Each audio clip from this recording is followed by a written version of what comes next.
We're back from our break, and we'd like to welcome to the show the King of Pop, Michael Jackson. Dr. Rob, is Michael with us today? Yes, he is, and very excited to speak to us and our audience.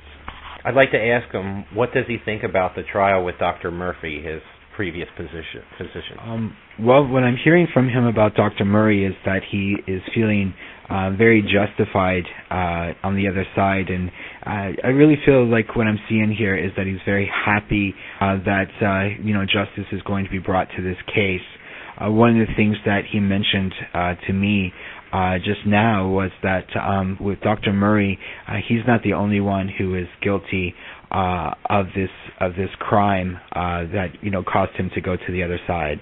And so he says there's going to be more trials in the future, not just with Dr. Murray, but with other physicians that were responsible for his death. So he doesn't put all the blame on Dr. Murray. He kind of spreads that out a bit.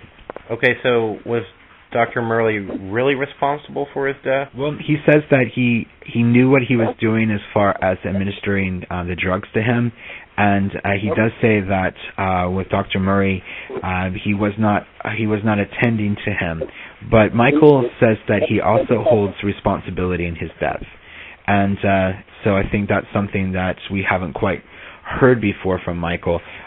When I ask him, how is it that he's responsible, he says that, he knew that these drugs were bad for him. He knew that this was something that could kill him, but yet he was so addicted at that point that he really didn't have a choice but to take the drugs. Okay, so I'd like to ask Michael, how did he die exactly? Well, what I'm feeling from him is that he went to a coma state, and his body was numb and paralyzed, but he was awake at the same time. And so with him, I really felt, as I touched in with him, he was really feeling a sense of numbness about his body, but yet he was aware of the circumstances. And, when I feel it in my own body, I feel as if I'm suffocating. And I really think that's the message he's trying to give me, as he was choking and he basically suffocated to death. Okay. And I'd like to ask Michael, what have you been doing since you passed to the other side? And Michael shows me a lot of different pictures. He was a world traveler, and when he's now on the other side, he can be anywhere he wants to be. And one of his favorite places is the zoo. There in San Diego. He says that he definitely is very much attached to that place and goes there quite often to visit with the animals. Another thing that Michael shows me is his family, especially his children. And so I know that he has a lot of connections to them as well. One of the places that Michael's also showing me is Las Vegas, where he was supposed to, have a lot of concerts. And so he's very connected to all those places. I found it very interesting that he didn't flash me a picture of the Neverland Ranch, which I would assume that, he was very connected to when he was alive. And now that he's on the other side, he really doesn't have any interest in that at all. True, I think he gave that up long before his death and had no interest in the place. I'd also like to ask him, is he happy with the way his children is being raised? He says that he's very happy with their surroundings. He's very happy that they're with his mom and that she's looking after them. And he says that he couldn't be happier with their circumstances. One of the things that I feel he still has great love for his children and is very connected to them on a daily basis. He really never leaves them for very long. That's really great. And next I'd like to ask Michael, what do you think about your father? Is he as abusive as portrayed? Oh, well, actually, he's very, I wouldn't say negative towards his father. I mean, now that he's on the other side, there is no negativity, but he shakes his head as if he's very disappointed with the circumstances surrounding his father. He's telling me that he was much worse than what they ever said out loud. I mean, there's a lot of things he says that happened within the family that lead him to, just shake his head as if, he's in not really disgust, but disappointment. Okay, and about his father, is his father a better man today than when he grew up? He's still shaking his head no. He's telling me, he says that, with the circumstances of his father, he says that, it'll be on the other side before he actually reforms. He says that he's still the same mean guy that he was when Michael was alive. He says he's very happy that his children don't have much to do with his father. He says that Joe is not somebody that he would want his children around, not only for the abusive standpoint, but just as a person in general. He says that with Joe, he really just was out for Joe, and he says that Joe really took advantage of him and his family to the extent where, he was only after the money. He didn't care about any of them personally, and now that Michael's on the other side, he can kind of understand where his father was coming from in certain points, but other things he's still shaking his head. He says when he goes to the other side, then things are going to be different, but now that he's alive still, he doesn't see him as being reformed at all. Okay. And for Michael, is there any message that you would want to give to your fans today? Well, one of the things that Michael's telling me is that, he doesn't want to be forgotten. He wants people to still remember him and his music and the good things that he did. There's a lot of things that people talk about, negative about him, but he just wants the people to remember, that he was talented, that he wants them to continue to buy his albums. He says that there's going to be even more music coming out in the next few years that he wrote and performed that no one's ever heard before, and he definitely wants his fans to remember to buy those albums. He tells me this only because he wants to help his children. He wants to ensure his legacy, but he really just wants to help the kids. I see. And speaking of the kids, what does he see in the future of his kids? Well, he says that with Michael, he says that, with his children, we are going to hear a lot about them in the next 15 to 20 years. There's going to be a lot of performances from them. He sees them as very musically talented, them working together in a collaboration. It's kind of like the Jackson 3 instead of the Jackson 5. He smiles when he tells me about his daughter becoming an actress, and he says that that's going to happen very soon. Within the next 7 years or so, we're going to see a lot of her on the big screen, and that makes him very proud and very happy. And how does he see the health and longevity of his mother? With his mom, he says that she probably has another 10 years or so left here on Earth. He says that her health is starting to decline, and one of the things that he's concerned about is that he sees her memory is also declining, meaning that she has Alzheimer's. The early stages of it, and he says that's going to be a very painful thing for him to personally watch, her crossover. He says it's going to be a very painful passing for her personally. I see. And what is the emotional state of his mother? He says that she's very happy and very content. That's one of the things that he says that she misses him a lot, and that's one of the things that she has the children around her, and that makes her extremely happy. One of the side notes that he's mentioning to me is the fact that he's very pleased that Joe is out of her life for good. And, he says that it was kind of one of his wishes that his mom would finally be free of Joe. And, it's just very exciting for him to see her, starting to become herself and what she needs to do with her life. And so I think that this is probably, from what he makes me understand, that this is probably the happiest time that she has personally ever spent. And so that makes him extremely happy. Okay, and I'd like to ask Michael, what do you see for your sister Janet in her career? Is there something new coming for her? With Janet, he says to me that there's going to be a lot of new things come up with her, new projects come up with her. He says that she's been taking some time for her health reasons.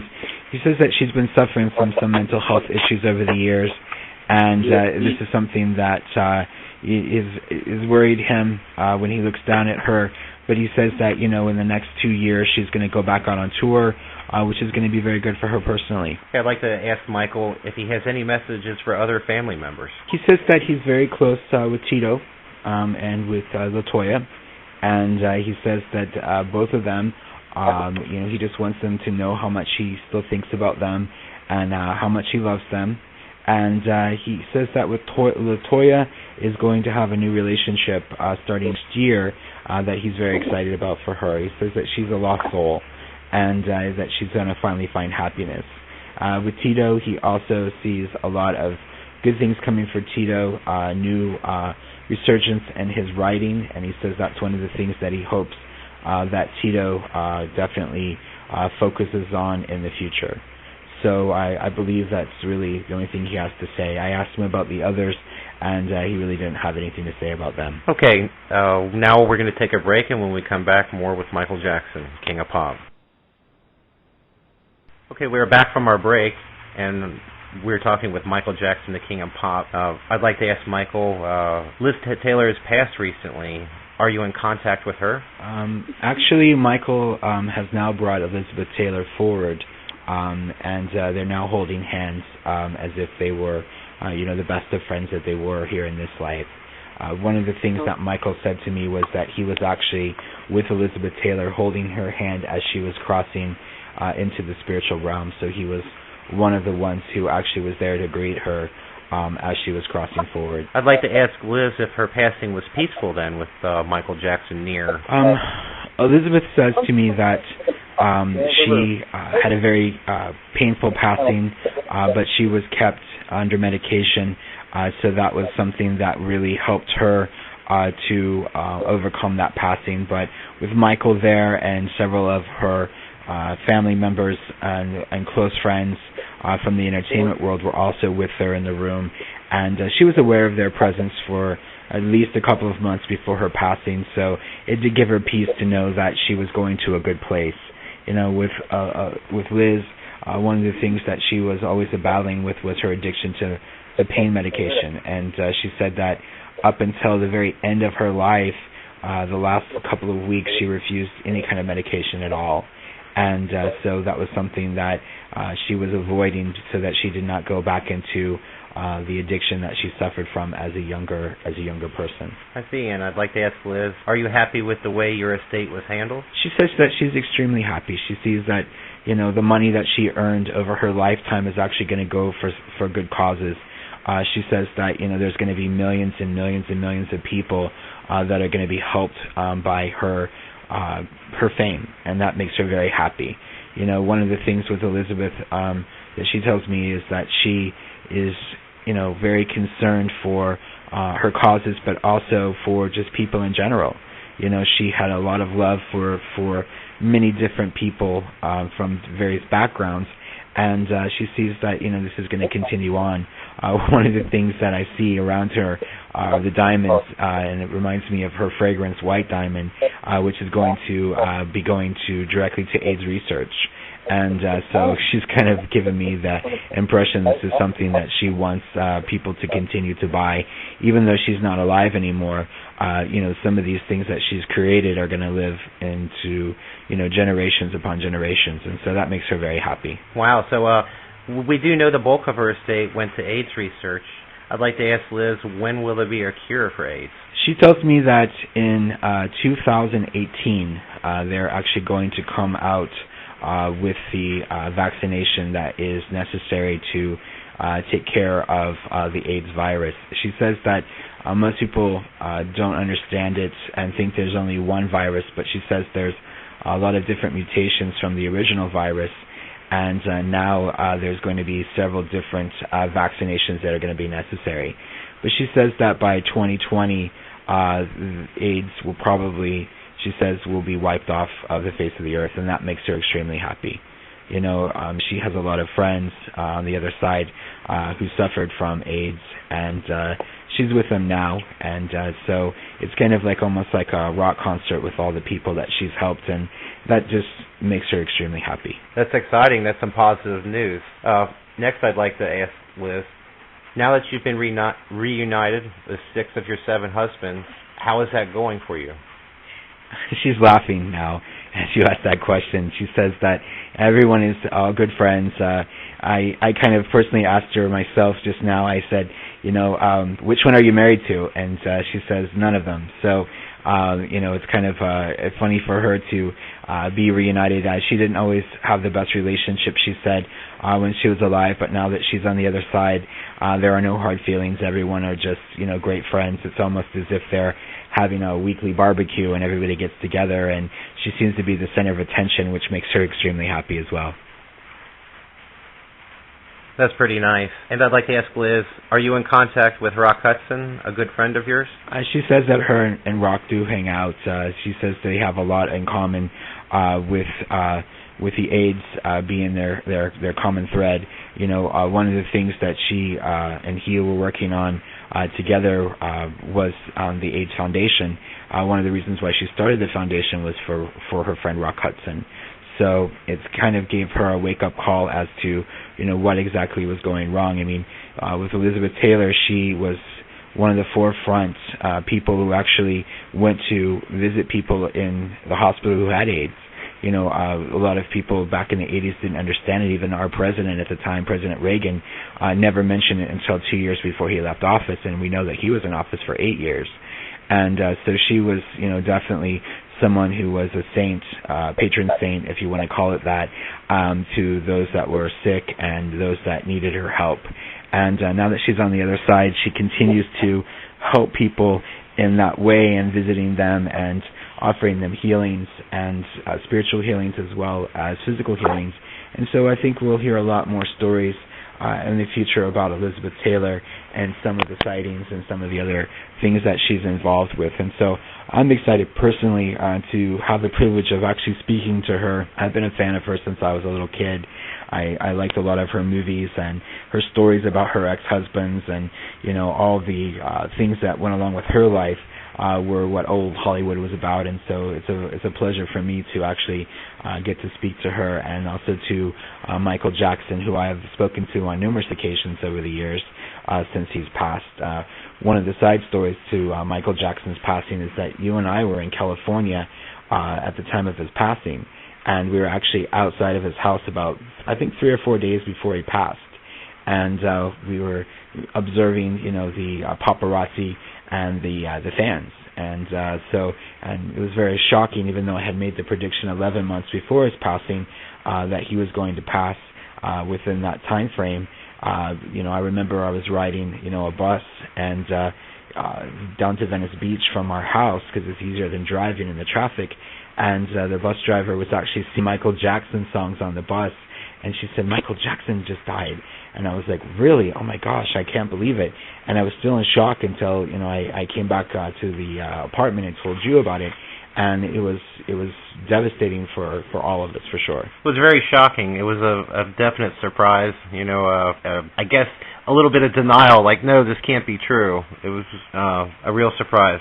And I have one last question for Elizabeth Taylor, and that is, do you have a message for your fans? I think one of the things that she is giving to me is really about continuing her causes. You know, she's really wanting people to remember her life and to help others, and I think that's really her biggest accomplishment. And she says that, you know, by supporting her causes mean, you know, supporting her with the white diamonds and some of the other products that are out there, and that's really one thing that she just doesn't want people to forget. And, you know, I don't think they will. I mean, she was definitely a mark on society for sure. And so thank you, Elizabeth. Thank you, Michael, for coming on the show this evening with us. And when we come back from our break, we're going to be taking some calls from our listeners.